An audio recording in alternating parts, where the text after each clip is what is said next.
vertu. Ce qu'on a surtout à regarder, donc c'est le fameux accord ANI. Là, je vais passer la parole à Jacques, qui a été donc formalisé le 9 décembre, signé par les partenaires sociaux. Je crois que le dernier qui est signé, c'était la semaine passée, c'était la CFE, CGC, globalement dans les dates. Et le truc est là-dessus, je pense qu'on aura à s'exprimer, puis peut-être aussi à voir, pour l'instant, ils ont des réactions prudentes et pas d'autres choses des partenaires sociaux. Le passage, cette fois-ci, non pas en projet de loi où on a arrêté, mais en proposition de loi, c'est-à-dire dans un truc qui est d'initiative parlementaire et d'initiative signée par Charlotte Lecoq, Carole Grandjean, et qui est portée par tous les larémistes du Parlement, avec Castaner en tête. Donc ça, c'est là où on en est en ce moment. Comme vous le verrez là, je vous montre donc ce qu'est la photo de la capture d'écran de la réunion du 13 janvier. Vous avez là, et vous avez dû regarder ce que je vous avais indiqué par le mail, donc différents éléments. On a à la fois la revue de presse qui est là, la proposition de loi, l'accord initial, donc, et puis je vous ai sorti un autre truc, je vais vous montrer parce que je me rends compte à ma grande honte, vous me direz la preuve, c'est que ça sert quand même à quelque chose, c'est que je le découvre 10 ans après, donc c'est ce qu'on appelle l'effet retard, je suis désolé là-dessus. Donc ce que vous avez, donc on va voir, c'est les textes, je présente les trucs qui sont là-dedans, puis je passe ensuite là, on a ça qu'on avait, donc le fameux accord national qui a été signé, enfin maintenant signé et formalisé le 9 ou 10 décembre dernier, et quoi qu'on en pense, et que de temps en temps quand même on en voit quand même du bien, c'est que c'est un accord, c'est la première fois qu'un accord surgit à la signature et au grand relatif consensus hors CGT des partenaires sociaux et qui met en avant, notamment ce qu'on avait vu, la prévention, la possibilité des branches professionnelles, que même la syndicat, la Confédération des PME a signé avec la question du passeport santé, travail, santé, sécurité au travail, parce que les questions sont... L'accent maintenant est mis sur la santé, mais de facto, c'est santé, sécurité. Et puis, la proposition de loi, donc je ne sais pas si vous avez suivi, parce qu'en fait tout le monde était en vacances, a été déposée la veille de Noël, donc le 23 décembre au soir, à l'Assemblée nationale, pour pouvoir faire partie des discussions de la mandature en cours à l'Assemblée nationale, et donc normalement c'est théoriquement prévu pour discussion, première discussion en tout cas à l'Assemblée nationale le fin février. Et puis je vous ai mis aussi, alors oui pardon parce que je l'ai découvert là maintenant, qui était un avis du CESE. C'est vrai que de temps en temps c'est vrai qu'il y a des perles intéressantes au CESE, et c'était, je ne sais pas pourquoi, moi j'étais vraiment passé à côté, je disais à vous les choses.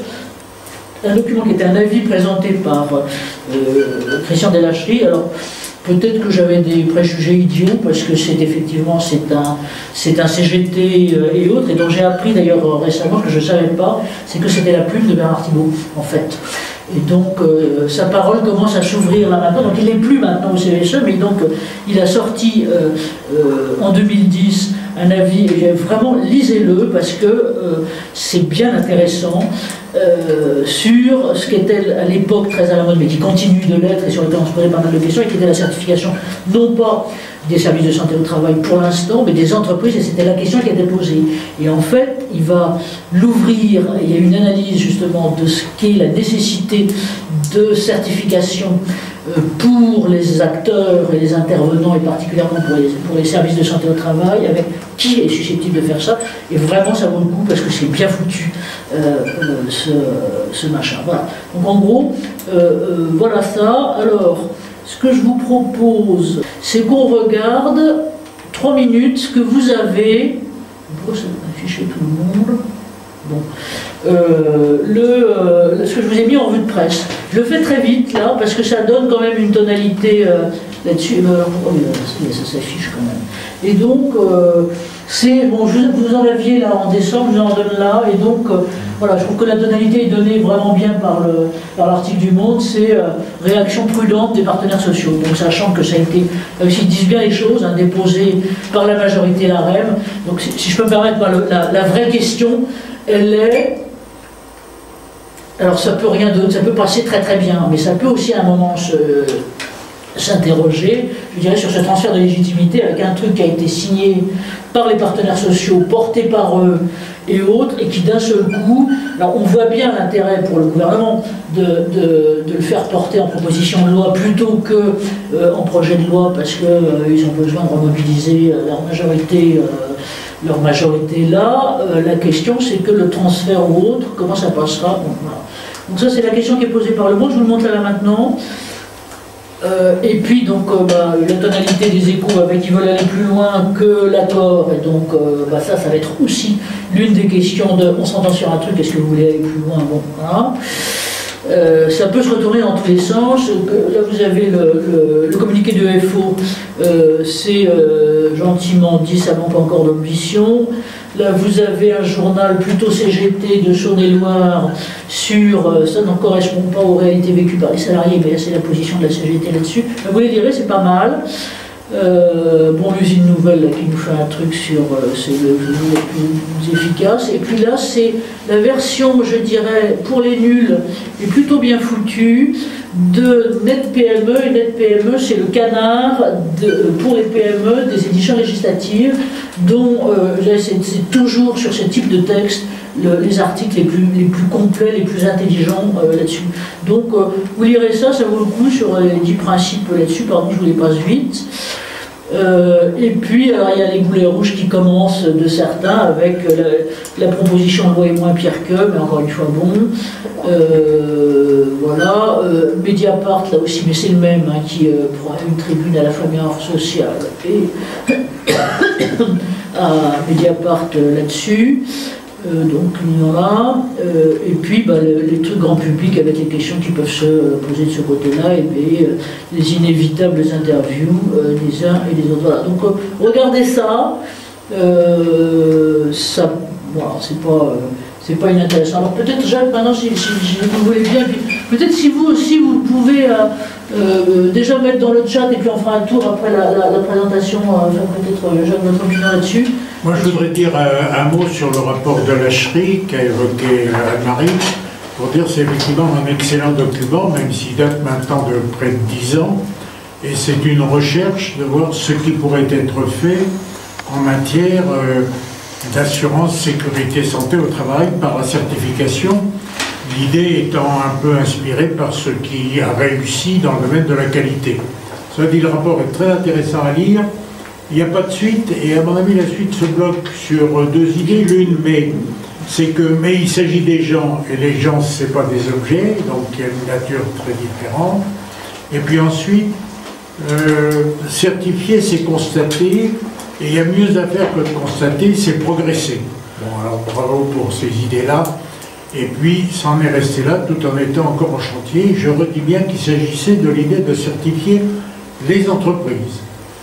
Alors que maintenant, dans notre ANI et dans notre projet de loi, on est sur une certification utile aussi, mais à un autre niveau, c'est les organismes tels que les centres de santé au travail. Alors le projet de loi qui est maintenant déposé par le parti majoritaire, Anne-Marie a dit les inconvénients qu'il peut y avoir à ce que certains disent mais pourquoi c'est repris par un parti et c'est pas l'État qui garde la main, enfin bon, ce sera probablement partie des fléchettes qui vont être changées pendant la discussion parlementaire. Ce projet de loi, il prévoit une mise en vigueur au 31 mars 2022, si les décrets arrêtés confirment bien cette date. Et puis, il reprend assez bien les grands titres de l'ANI, renforcer la prévention, décloisonner, une offre de service. Dans l'offre de service, il y a les points importants qui font probablement l'objet encore de beaucoup de débats, qui sont le passeport prévention, la formation, le document unique, le rôle des branches, la création d'un médecin praticien correspondant, la possibilité de comment dire, de verser les informations, de tirer des informations du DMP et du DMST. Donc tous ces points se retrouvent dans le projet de loi et sont probablement l'objet de discussions complémentaires parce qu'ils soulèveront probablement en même temps que des satisfactions, des oppositions dans les détails. Et ensuite, le projet de loi reprend la question de la gouvernance et puis les dispositions finales qui sont notamment celles de la date et celles du fait que s'il y a des coûts, c'est le tabac qui paiera. Voilà. Bon, eh bien écoutez, voilà ce qu'on peut en dire. Moi je rajoute mon point de vue personnel, c'est que c'est une très bonne chose de constater qu'entre entrepreneurs et salariés, on a pu arriver à un accord sur ce qui est l'une de leurs missions conjointes fondamentales, c'est la sécurité et santé au travail. Bien sûr, faut que l'État rajoute sa patte pour organiser, mais que ça soit affiché comme étant, grâce à un accord, bien l'affaire des employeurs et des salariés, c'est une très bonne chose qui ne doit pas être masquée par tous les débats et toutes les fléchettes qui vont s'échanger pour arriver aux textes et aux règlements finaux. Il y aura du pain sur la planche, non seulement la loi, mais ensuite les règlements qui devront mettre en œuvre les différents points et qui seront eux aussi, chacun à leur tour, l'objet probablement de discussions serrées. Parce qu'il y a un bel objectif, mais des intérêts dans le détail qui ne sont pas toujours exactement les mêmes de la part des uns et des autres. Voilà, ben maintenant on est demandeur aussi des réactions que peut provoquer l'état des choses chez vous. Bernard, alors que personne ne sort. Bernard Guisset, là, tu nous dis un truc sur les Canadiens, si tu veux bien prendre le micro. Alors, je vais mettre mon non, je vous ai bien écouté. Je vous ai bien écouté. Je salue un peu tout le monde, bien sûr. Monsieur Bernard, est-ce que tu parles là? Oui, je parle. Ah, pardon, excuse-moi. Ah bon? Voilà. Oui, donc. Vous m'entendez là? Oui, là on t'entend. Nous on t'entend, je pense que les autres aussi, oui. Ça a l'air d'aller. Ouais, j'ai mis la caméra, je ne sais pas si vous voyez. Bon, donc en tout cas, je salue. Bravo encore, comme d'habitude, pour cette analyse et cette synthèse de toute la presse en termes d'actualité sur l'ANI, qui était, comme le dit Jacques, et comme tu l'as dit, et comme je pense là, chacun le pense, est une très très belle avancée des partenaires sociaux, parce qu'ils ne s'entendaient pas. Je t'interromps 30 secondes pour te dire qu'on t'entend très très clairement, mais on ne te voit pas. Donc c'est dommage. J'ai pourtant mis la caméra. Attends, je retourne. On a pas. Non, ça y est, je l'ai mise là, voilà. Vous me voyez là peut-être. Attends, ça ne va pas tarder à venir. Que personne ne sortait. Pourquoi on t'a pas? Bon, bah alors tant pis, on aura. Ah si, voilà. Le voilà. Merci Bernard. Non. On l'a en merci. troisième dimension, mais c'est bon, vas-y. C'est bon, non. Bon, d'abord, très bien, j'ai bien entendu, il n'y a pas eu de problème particulier pour le son, on a bien entendu. Je disais que c'était vraiment très bien comme d'habitude, mais ça fait partie des vœux de début d'année, de féliciter quand même Jacques et Anne-Marie pour le travail que vous faites, et puis cette capacité à créer du lien qui, entre parenthèses, qui est un acte de médical. Hein. Créer du lien social, c'est un acte médical. Exactement. On va dans le sens de la prévention, là. Donc, non, moi, je voulais juste dire qu'on était très heureux, je pense que les participants le partagent avec moi, très heureux de cet accord interprofessionnel de santé au travail avec l'ANI qui va être retransposé, là, dans la loi. Je pense que ce que souhaitait la CGT, c'était que ce soit vraiment beaucoup plus obligatoire. Et la CGT signe pas parce que c'est pas obligatoire au niveau d'un certain nombre par exemple, de règles de prévention dans l'entreprise, mais c'est plutôt dans la logique de l'accord et dans la logique de la loi, une logique de démarche de progrès. Je pense que c'est pas mal. L'idée de démarche de progrès, c'est pour ça que la CFDT, FO, CFE, CGC ont souscrit. Ce que vous avez peut-être pas dit, mais qui était à mon avis important, enfin, mais vous avez dit l'essentiel, c'est aussi sur l'organisation des services où on a la vice-présidence du service de prévention et de santé au travail, qui est un élu, qui est un représentant salarié. Hein. On a bien sûr du paritarisme avec la voix prépondérante du président, mais on a quand même une vice-présidente salariée avec une présidence salariée de la commission de contrôle. Il tenait beaucoup à la commission de contrôle. Donc c'est un peu lourd en fonctionnement, mais l'idée de la vice-présidence des salariés dans le pilotage, et on va dire le consensus à trouver au niveau du partenariat salarié-patronat sur les entreprises, je trouve que ça c'est une très bonne chose. Ça a dû faire plaisir aux salariés, aux représentants des syndicats.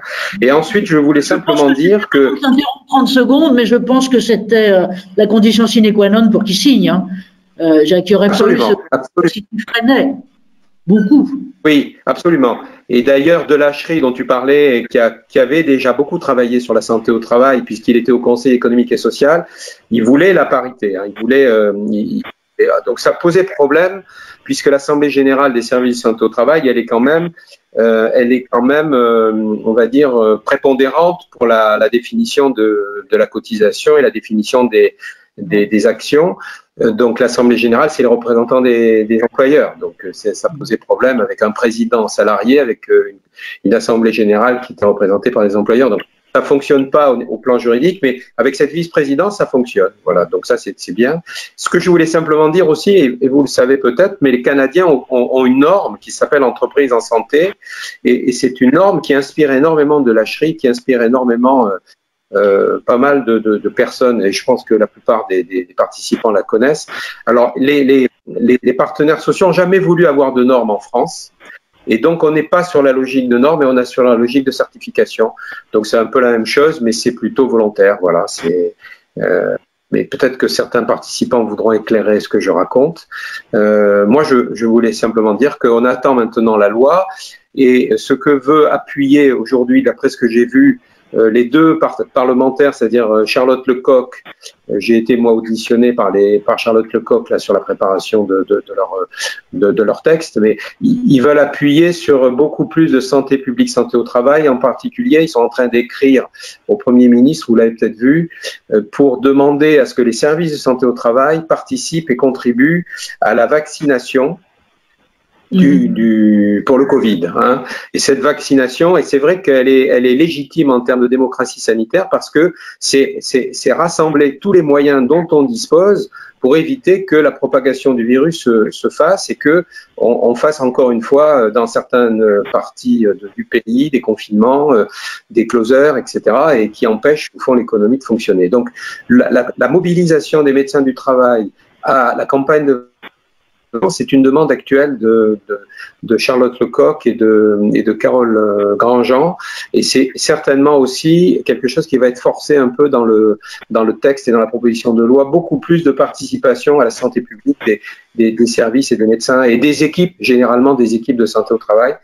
Et dernière chose, une volonté qui n'est pas évidente parce que ça demande de la formation, c'est aussi le monter en grade, c'est-à-dire l'extension des compétences des infirmières de santé au travail sur un certain nombre d'actions complémentaires qui pourraient peut-être aider aussi les médecins, mais avec une difficulté peut-être au niveau médecin par rapport à l'extension de ce qu'on appelle les pratiques avancées, et qui sont légitimes dans certaines parties du territoire et par rapport à certaines compétences des infirmières, mais qui sont légitimes à partir du moment où elles seront complétées par des formations. Ça, Patricia Malavry peut-être pourra nous parler peut-être plus facilement, parce que j'ai vu qu'elle était dans les participants, les pratiques avancées des infirmières. C'est une logique qui va se construire, et puis ça doit se faire évidemment à partir des bonnes formations des uns et des autres. Voilà ce que je voulais dire. Et puis toujours à l'écoute des intervenants et puis des propositions que fait le Cercle. Voilà. Merci à Jacques et à Anne-Marie. Merci Bernard. Merci Bernard. Et peut-être Patricia, Bernard, si tu peux couper ton micro, parce qu'on risque d'avoir encore interférences divers, mais on va bien garder l'image. Attends. Oui, bonjour. Voilà, Patricia, de ton côté. Alors attends, vous m'entendez? Oui, on t'entend. Vous m'entendez? Oui. La main ou la parole. Bonne année à tous déjà pour commencer. Hein, on t'entend mais on ne te voit pas. Ah bon, écoute, oui, ben, moi j'ai ma caméra qui est un peu en rade, ça restera comme ça. Attends, je vais essayer quand même. D'accord, c'est très bien. Ouais, voilà.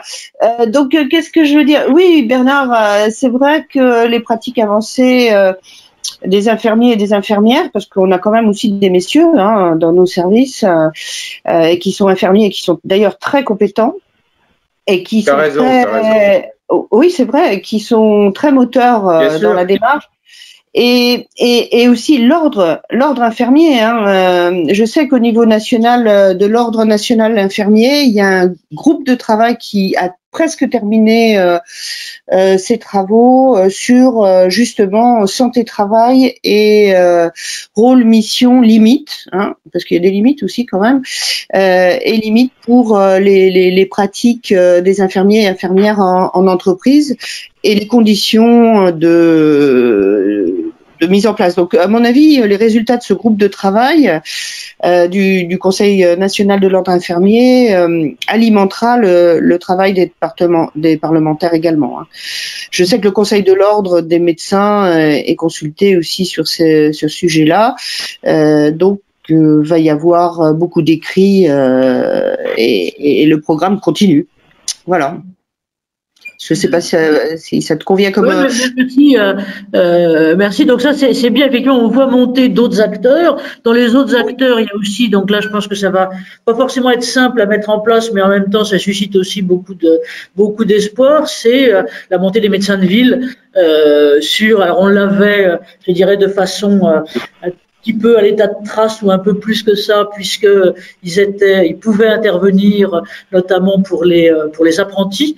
Donc pour l'apprentissage, on avait eu, je pense qu'il y a un peu plus de 18 mois, une autorisation et une capacité, plutôt un appel parce que manque de bras pour là. Et donc là, ça grimpe et donc on voit bien ce qu'était. Alors par contre, nous de ramener notre grain de sel là-dessus, mais de ce qu'était d'un certain côté un peu le truc fondateur du cercle depuis un bout de temps, et qui est le rapprochement santé globale, santé travail. Rappelez-vous l'étude qu'on avait faite il y a maintenant 3 ans et qui montrait que ça commençait dans les perceptions des DRH, mais un peu plus largement dans la perception globalement des directeurs santé et des responsables là-dedans, c'est que la demande, j'allais dire, des travailleurs, quel que soit leur statut, c'est qu'on prenne en compte leur santé et pas seulement les risques professionnels ou la santé qui est liée directement en incidence des postes et des activités. Donc ça, je crois que c'est un point qui est important sur le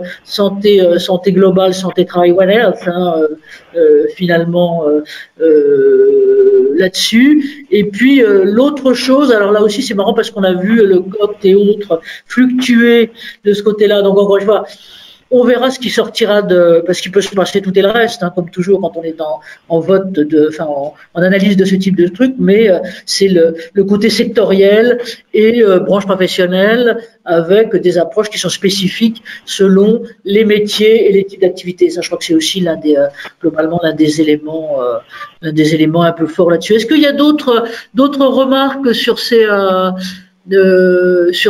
questions? Je voudrais dire que tout au long de l'année qui vient, non seulement pour la loi, mais pour tous les règlements qui vont préciser les choses dans le détail, il y a lieu, à mon avis, à une collaboration plus intense entre les services interentreprises et les services autonomes.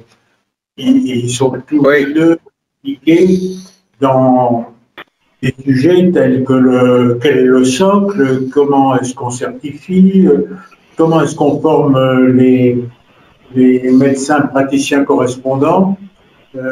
Voilà, donc les deux entités, à mon avis, ont collaboré étroitement pour toute la mise en place, une bonne mise en place de la suite. Oui, tout à fait. Et en plus, ce qu'on peut ajouter à ce que dit Jacques, c'est que par rapport à ce qu'il dit, c'est très juste, et surtout le suivi des intérimaires, puisque les médecins des entreprises autonomes ont une belle connaissance des postes de travail des intérimaires, et ça peut être aussi vraiment, ça se faisait, mais ça peut être amplifié pour délester un peu en suivi de salariés les médecins des entreprises, des services interentreprises qui ont pratiquement 3 à 4 000 salariés à suivre, alors que la charge est un peu moins lourde. Je suis gentil quand je dis un peu moins lourde. Enfin, je ne fais pas de procès parce que c'est une autre approche dans les grandes entreprises et c'est toujours très bien fait. Le fait et les entreprises, des services interentreprises. Voilà, merci Bernard Dessay. Alors, Jacques Fournier. J'ai raison de souligner le cas des intérimaires. Plus généralement, moi, si je trouve une faille dans l'accord et probablement dans la loi, c'est qu'on ne s'occupe probablement pas assez du nomadisme. Je vais prendre un exemple. Je dis, pour le téléphone, notre numéro de téléphone, il n'est plus maintenant la propriété du réseau. Il est notre propriété, tout le monde veut le porter, on veut de la portabilité.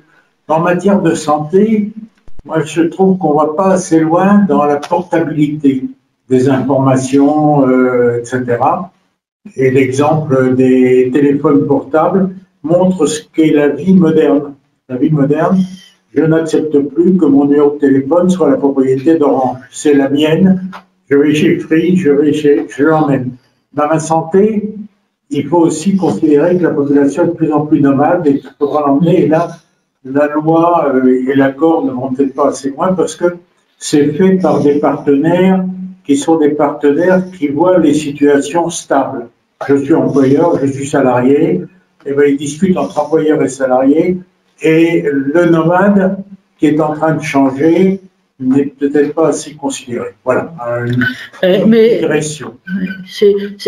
Merci Jacques, c'est bien et c'est intéressant. Je veux dire, c'est l'une des raisons pour lesquelles, alors ça va être un peu off, hein, pas directement dans en tout cas nos réunions internes du cercle, mais on continue les relations avec les syndicats. Donc je veux dire que effectivement là, notre interlocuteur un peu privilégié c'est FDT Cadre parce que c'est ceux-là qu'on a, mais je dirais aussi CFE, CGC, voire alors c'est plus anciennement, moi j'ai toujours Jean-François Naton, mais enfin donc à la CGT pour j'allais à la fois dialoguer avec eux et puis qu'on mûrisse tous ensemble, comme diraient les Chiliennes. C'est ça, c'est avec les Chiliennes qu'on fait mûrir les bananes pour globalement sur ces questions-là. Et oui, c'est vrai que ce qu'on voit, c'est quand même que les choses évoluent de façon importante. Mais écoutez, je remercie à vous tous là-dessus. On va poursuivre sur ces coins-là, sur ce truc-là un petit peu plus tard. Ce que je vous dirais aussi, et pardon de ressemer à nouveau toujours notre obsession, c'est que l'une des choses qui peut faire changer ça et qui est théoriquement, encore une fois, inscrite dans la loi, dans son principe, c'est les data, et donc le fait que maintenant les différentes sources de data autour, d'ailleurs, je crois que c'est en train de venir du numéro d'identification unique qui est celui de la sécurité sociale, vont pouvoir à un moment ou à un autre sont théoriquement amenés à fusionner dans l'espace numérique en santé globalement de chacun, et qui sont les données qui viennent du dossier médical personnel partagé, espérons-le, des dossiers aussi hospitaliers, donc et puis des dossiers médicaux en santé travail. C'est l'une des raisons pour lesquelles on vous demande de nous aider, d'être là le 21 janviie prochain sur globalement cette question-là. Alors je vois qu'il y a un truc, Valérie. Valérie qui s'en va. Écoutez, merci Valérie d'avoir été là maintenant. Et on va